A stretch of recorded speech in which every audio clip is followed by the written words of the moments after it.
Female Custodes have been somewhat in the news again recently, with a recent major compendium to the 40k universe, the Ultima Guide, appearing to suggest that maybe they weren't canon after all. Now, I did briefly look into that myself, and it looks like a nothing burger to me, frankly. But seeing as it's growing into a little bit of a larger thing, it's always nice to kind of keep updated on this nonsense, I do suppose. And for once, Spiky Bits has actually done a decent write-up on this, which is rare. Spiky Bits is a very progressive-leaning hobby site, which probably explains why they need so goddamn many ads on it. And the way it's written, I think they repeat themselves like 7 times throughout this. The entire article comes across more as if it was made for the Google hit algorithm rather than an actual reader, but details, credit where credit is due. So, but of the female Custodes nonsense.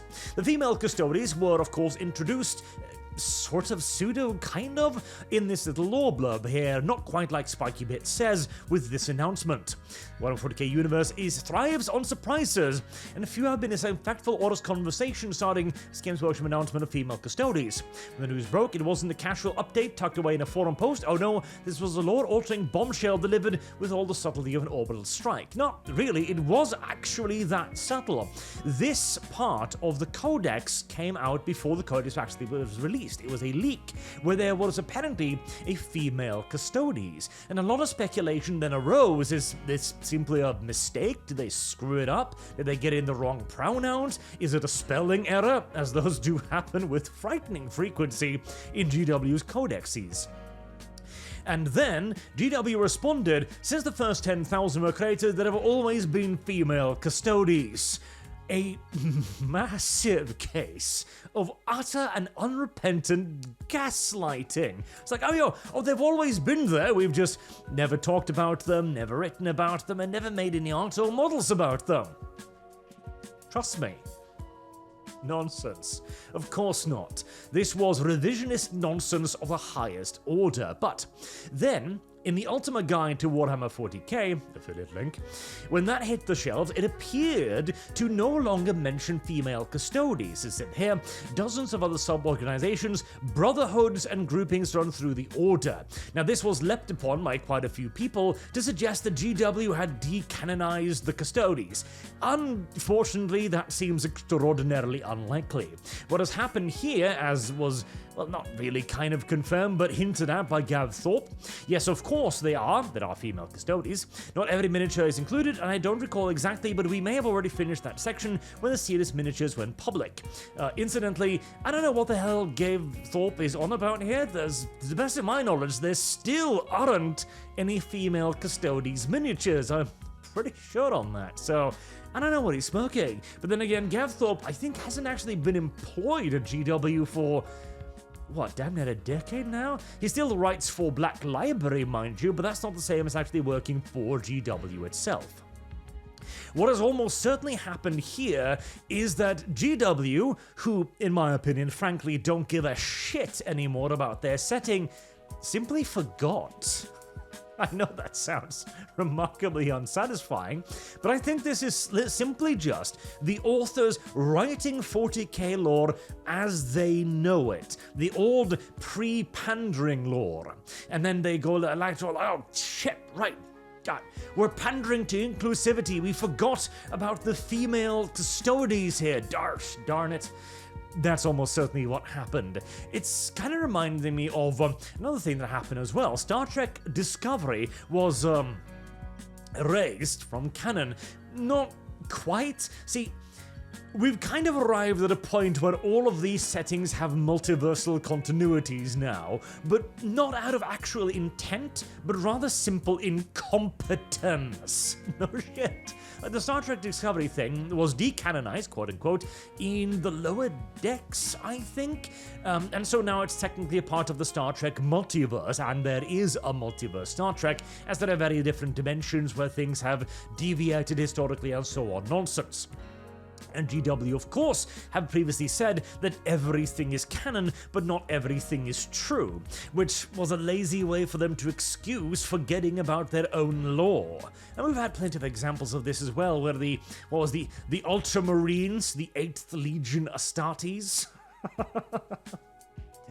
I know that's a pinch more of a niche one, but if the 8th Legion ever visits your planet, you're gonna have bigger worries than Roman aesthetics to worry about.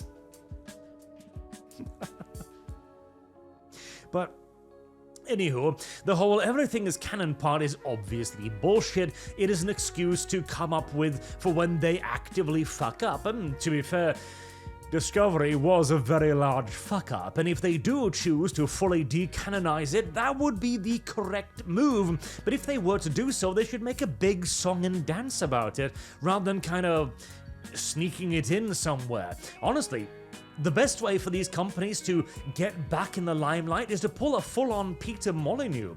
Disney wants a Star Wars TV show that actually gets viewership. I'll tell you how to do it.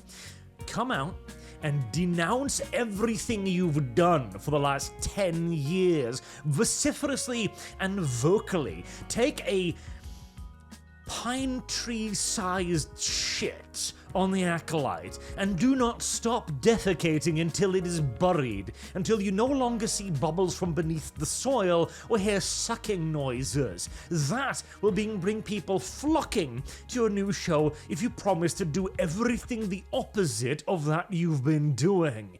Molyneux made an entire career out of this.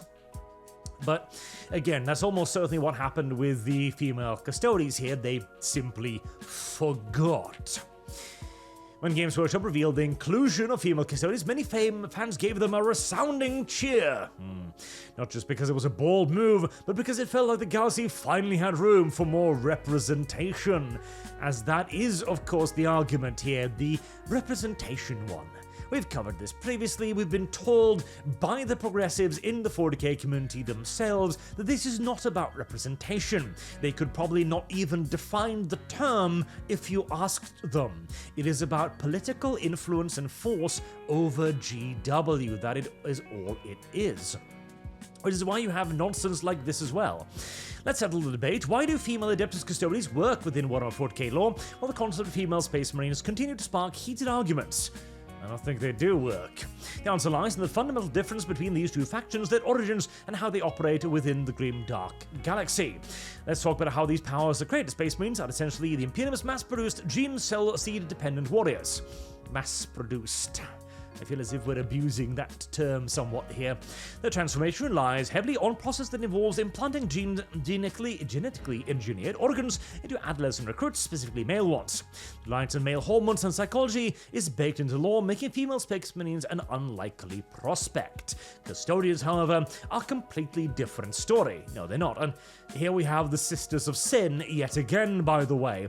You can see this in every progressive argument for female Space Marines. They bring up these models and go, there were female Space Marines! You see that ram's head on the shoulder there? That is the emblem of the Sisters of Sin, Adepta Sororitas. No matter how many times you try to push this lie, it will not become true. And the wider argument here is that the Custodes are bespoke processes allowing for far more flexibility, including the potential for female Custodes.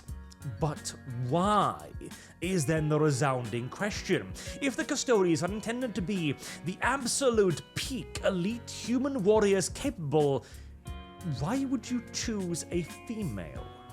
Why would you choose an inherently, for the purposes of warfare, inferior host? You would then have to add on more genetic modification to make up for the shortfall in muscle mass and skeletal density, etc.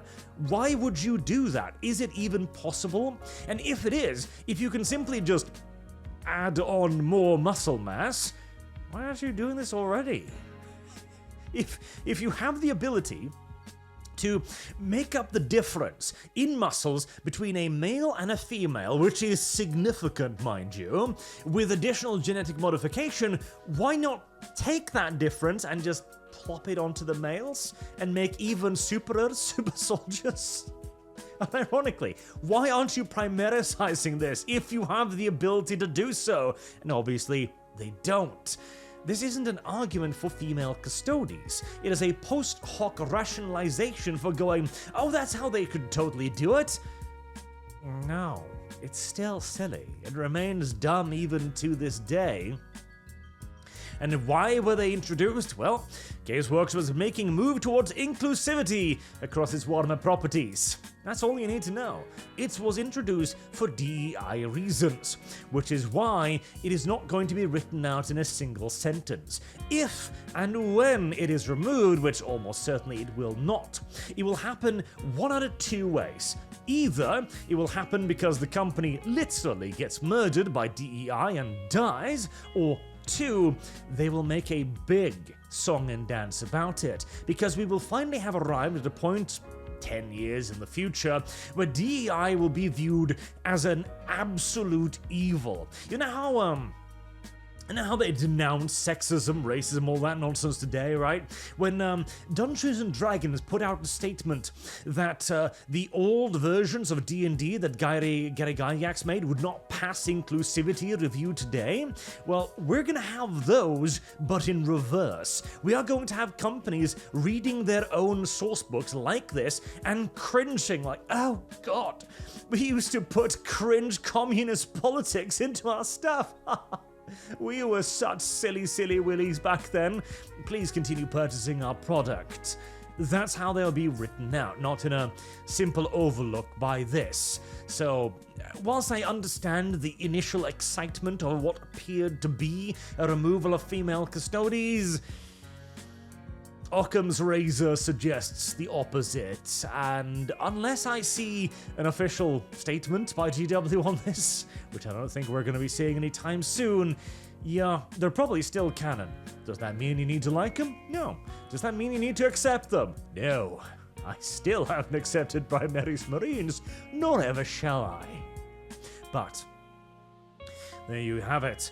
A little bit of a general update on the female Custodes, and the fact that I adore that we have now made what was once fairly stable settings into such absolute messes that the authors themselves can no longer keep the pandering straight.